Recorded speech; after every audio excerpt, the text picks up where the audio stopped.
Our scripture is taken from Matthew 4, verses 18 through 22. As he walked by the Sea of Galilee, he saw two brothers, Simon, who is called Peter, and Andrew his brother, casting a net into the sea, for they were fishermen. And he said to them, "Follow me, and I will make you fish for people." So immediately they left their nets and followed him. As he went from there, he saw two other brothers, James, son of Zebedee, and his brother John, in a boat with their father Zebedee, mending their nets, and he called them. Immediately they left the boat and their father and followed him.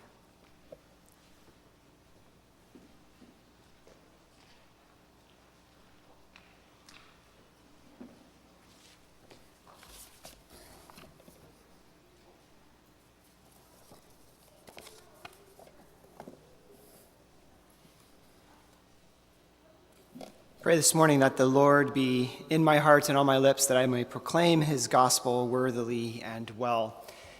It's really great to be here. I'm Brad Roth from West Zion, and as we mentioned earlier, we're doing a pulpit swap today, and it's good to be back at Eden again. And you know, it's election season. Some of you may have noticed that.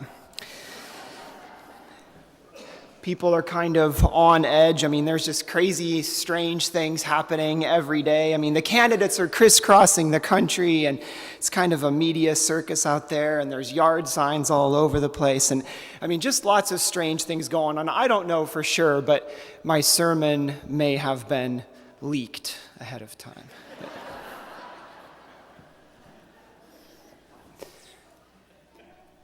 But it's good to be here. And we're going to talk about fishing. And we're going to talk about evangelism. I don't know if one or both of those are a scary topic for you, but we're talking about fishing and we're talking about evangelism. And you know, Jesus surrounded himself with fishermen. I mentioned that with the kids a little bit. His disciples, his students, they were mostly fishermen. He chose people who knew how to work the lines and to pull in the nets. He chose people who were accustomed to sometimes going out all night and catching nothing, having no success. He chose people who knew that the elements don't always cooperate and that sometimes even despite our best efforts, we're going to come up empty. And what we see Jesus doing with these fishermen is living the gospel and sharing the gospel. He goes out and he connects with people, and he's where people are at, right? He's walking on the beach, he sees Simon and James and John and Andrew, and he's on the seashore. And so that's where he is. And if you've got your scriptures open, I'll kind of walk right through this. Verse 18, that's Jesus, walked by the Sea of Galilee, he saw these two brothers, right? Simon, who's called Peter, Andrew, and his brother, casting a net into the sea, for they were fishermen. And so there he is, where the people are at, where they're living their daily lives. But what's interesting is that before this point, we see Jesus in the gospel spending an awful lot of time alone. He's by himself. And so he doesn't launch his ministry from a crowded place. And in fact, if you've paid attention in the Gospels, you know that one of the first things that Jesus does is go out for 40 days into the desert and spend time with just him and his Father, right? In the desert. He is alone, and he did the work of prayer. And the Gospels tell us over and over again that Jesus would go away from his disciples, sometimes almost as if he were sneaking off in the early morning before everyone else was awake. And he'd be in the mountains or in the garden or in the desert alone. And what's so beautiful for me about this is that Jesus doesn't come to people with this kind of frantic, caffeinated need to grab a hold of folks and kind of drag them into the church. He goes out and he spends time with them in their day-to-day lives, but he also knows that he needs retreat. And he knows that he's got to recollect himself to God, and he's got to spend time in prayer. But then he goes. And Jesus goes with an agenda. You know, sometimes we think that's not good, right? It's like, that guy has got an agenda. But an agenda is just a purpose. It's a mission. It's a focus. It's something, in this case, that Jesus wants to see happen. So he goes out, and if you just follow along and look what the text says there in verse 18, he goes out and he's walking, and then the next verb is saw. So he saw two brothers. So he's watching for people. His agenda is to connect with other folks. His mission is to relate to people. And then after that, he calls them into discipleship, which honestly is always Jesus' mission. His entire life is spent making disciples, and you could say that into eternity, he is calling the people of God to himself to become his disciples. That is always his mission. He's an evangelist.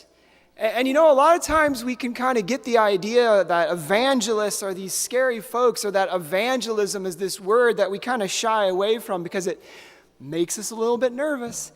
And we think about, you know, folks on the street corner. Maybe you've met people like this, but we think about folks on the street corner, or who you have the blessing of sitting beside on the airplane, who try to badger you into the church. People who can't stop talking, who can't listen to our stories, who don't care to get to know us, but just want to induce some kind of conversion in us. Do you believe?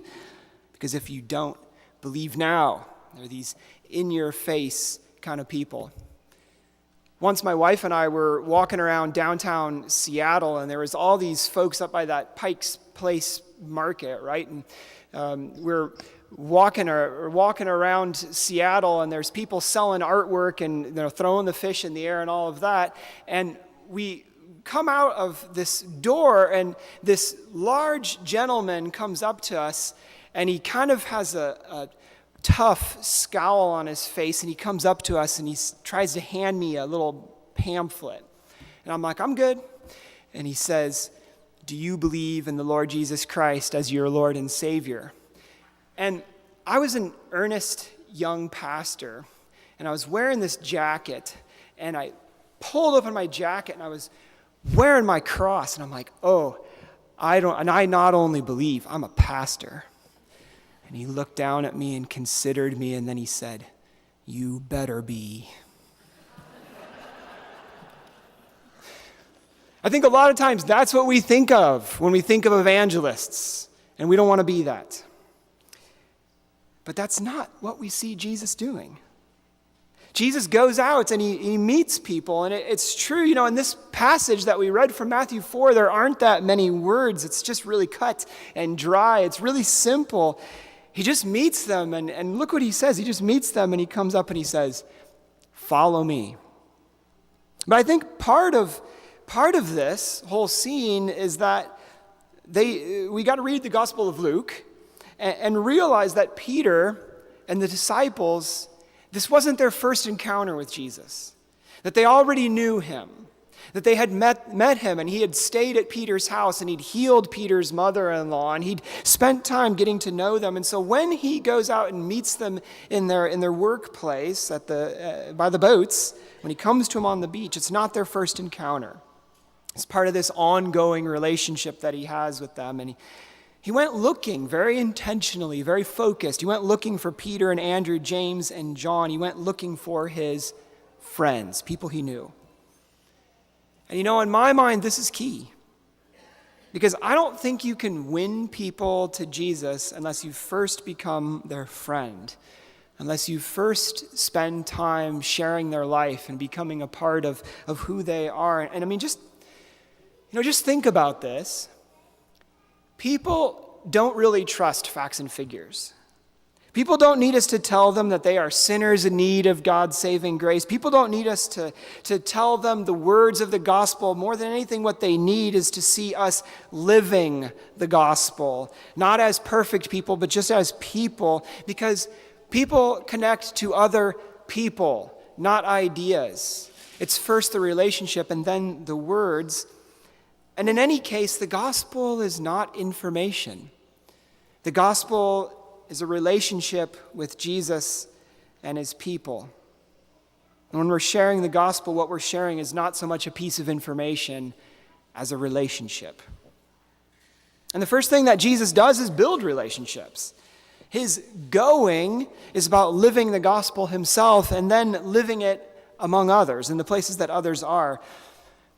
Now, over the last couple of months, I've been doing a little bit of research and writing on the rural church. And as part of my work, I've been interviewing pastors of small town and rural congregations around the country, bright spots, right? I've been looking for pastors and congregations that have really just taken off and thrived and grown.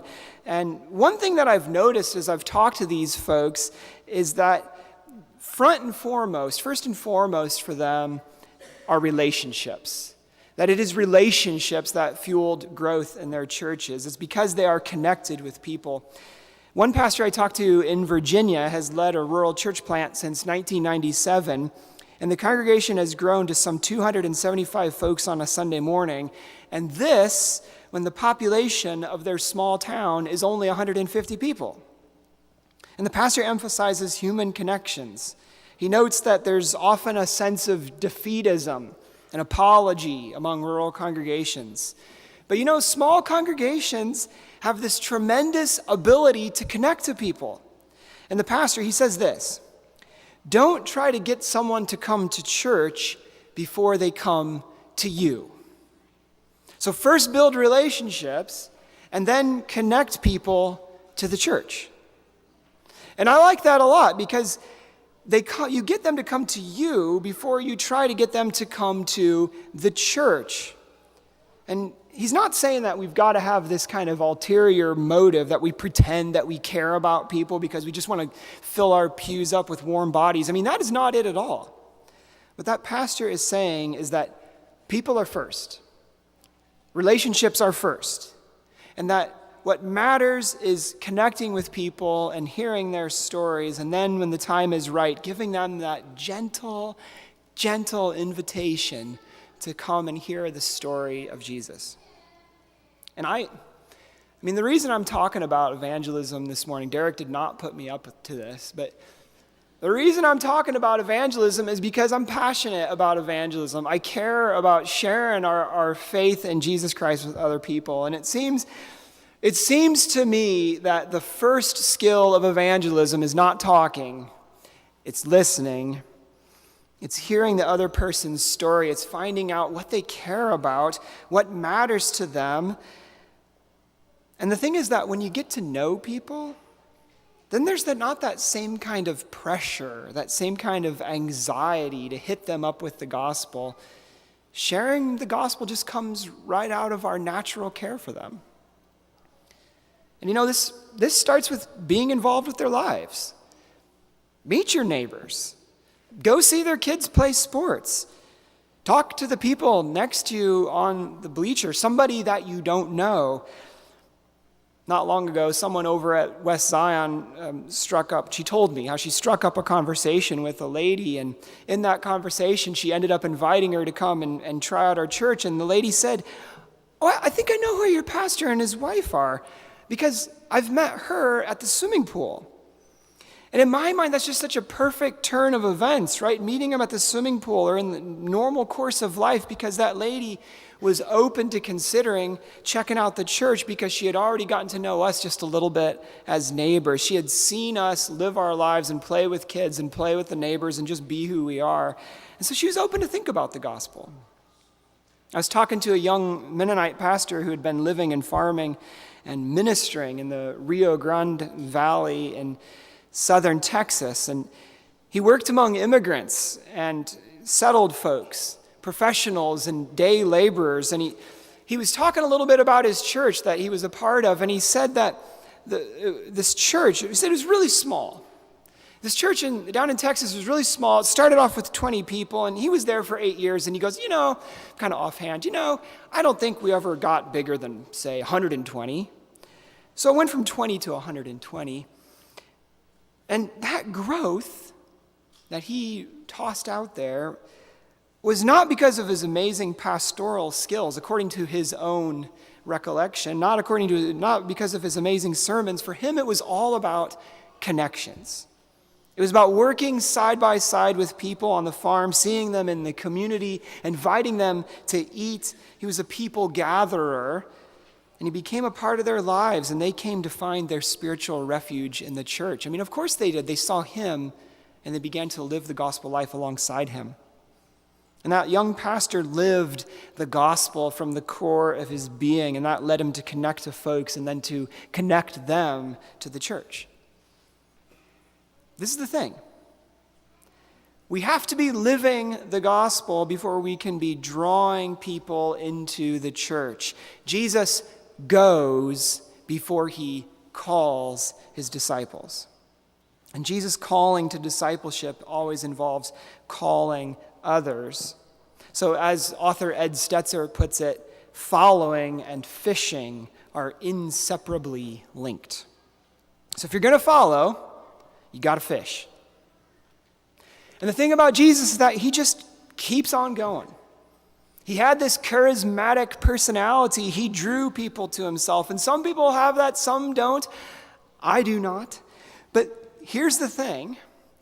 We do not have to affect some kind of charisma to be able to share the gospel.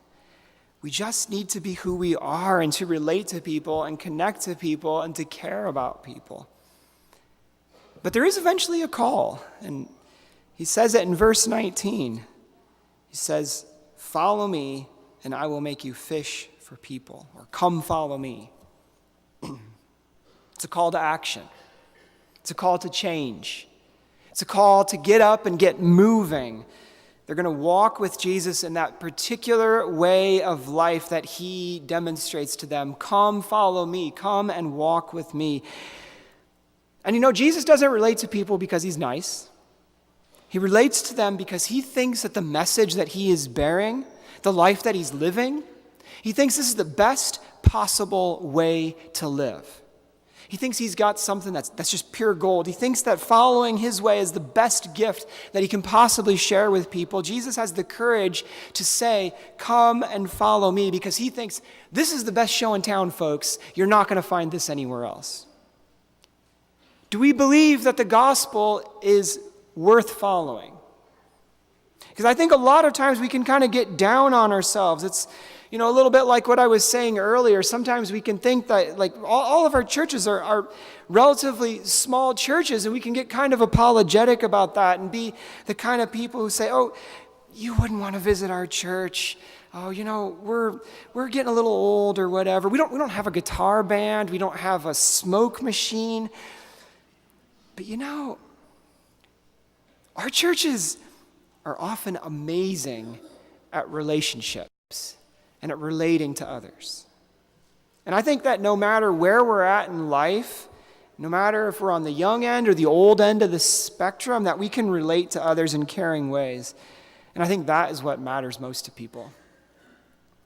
Once I met this couple, and they were telling me how they were considering two churches. They were between two churches. And neither one of those was my church, but they were considering two churches. And one church, they said, we like this church, Pastor, because the way they teach the Bible and the doctrine, it's just right where we're at. We feel really comfortable with what they're teaching at that church. We like that first church. But then there's this other church, and we're not totally sure that we're all there with what they're teaching. But the first Sunday we went there was this older couple, and they invited us to their home, and they invited us to eat, and they just really brought us under their wings, and they've been so friendly to us and investing in us, and I don't know, Pastor, we're not sure where to go. The one where the teaching is what we like, or the one where the people really connect to us? And what church do you think they ended up at? It was where they were loved. It was the congregation where they were brought into relationship. It was where they were adopted. And notice this. Jesus' calling is never just for the disciples to follow him. It's also for his disciples to follow him and to make further disciples. It's for them to follow his lead in connecting to others. So when he says, "Come follow me," that's not the end of it. He says, "Come follow me, come and follow me, and I will make you fish for people. I'll make you fishers of people," or like the old translations, fishers of men. So he's passing on his mission. He's doing what Paul is talking about in 2 Timothy 2:2, where he says, "Go find other people who can continue to teach. Preach it forward." And what he does, he wants them to do. So Jesus calls and he sends. Jesus draws in his disciples, but then he wants those same disciples to go. And that's us. We go. And we never know what's going to happen. I mean, it's just like fishing, okay? I mean, if you have been fishing, we don't know what's going to happen. You take your pole and you drop it, you drop your hook into the water, and you may or may not get a fish. And I think it's a lot like that in the church.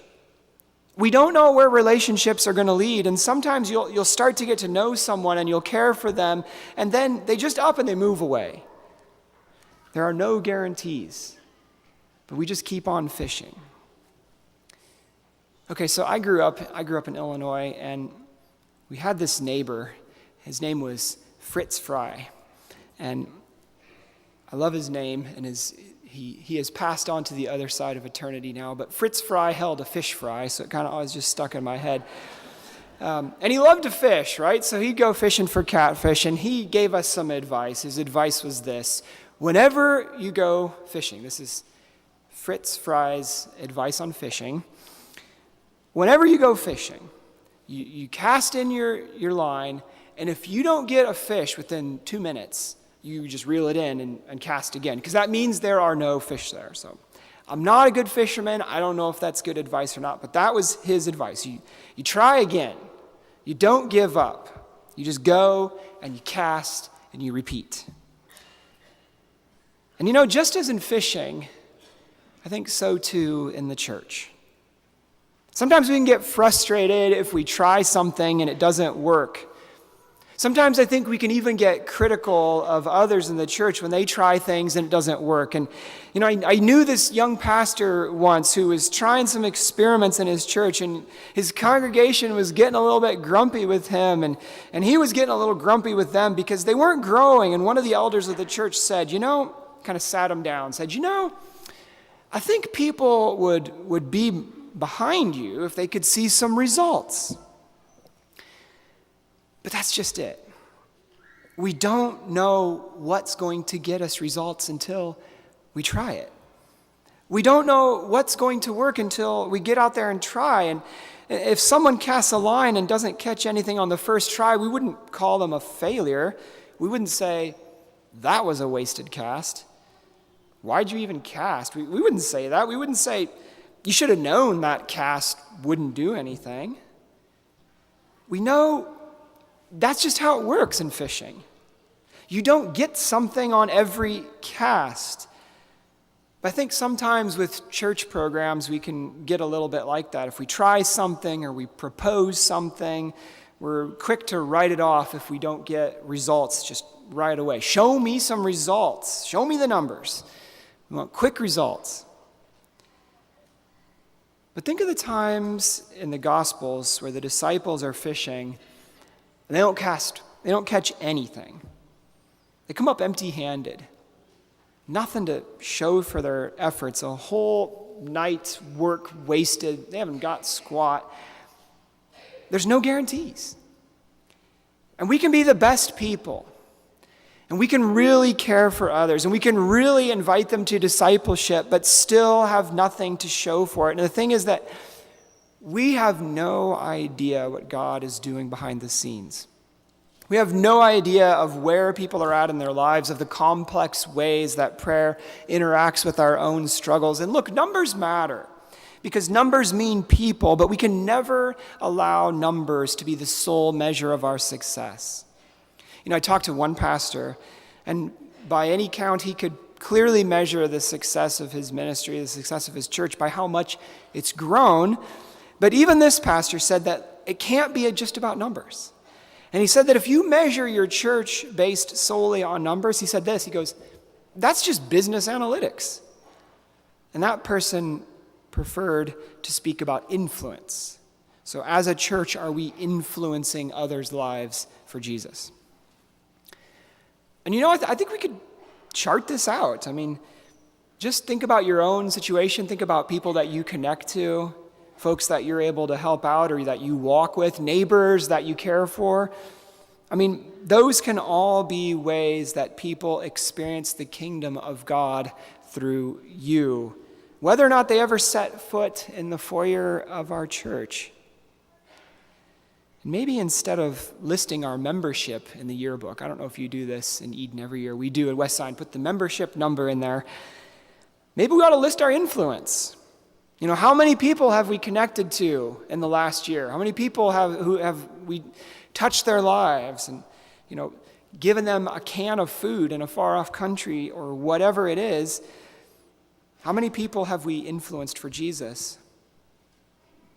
You know, numbers are always dangerous and tricky. Talking about success in church is always dangerous because we're almost always going to get caught up in our culture's vision of success, the bigger, better, faster, stronger. We end up nodding to what Eugene Peterson calls king number. And Peterson writes in his book, Christ Plays in 10,000 Places, how has it come to pass that after 20 centuries of rejection, the North American Christians assume that a claim by numbers is a certificate of divine approval? The significance of the church has never been in king number.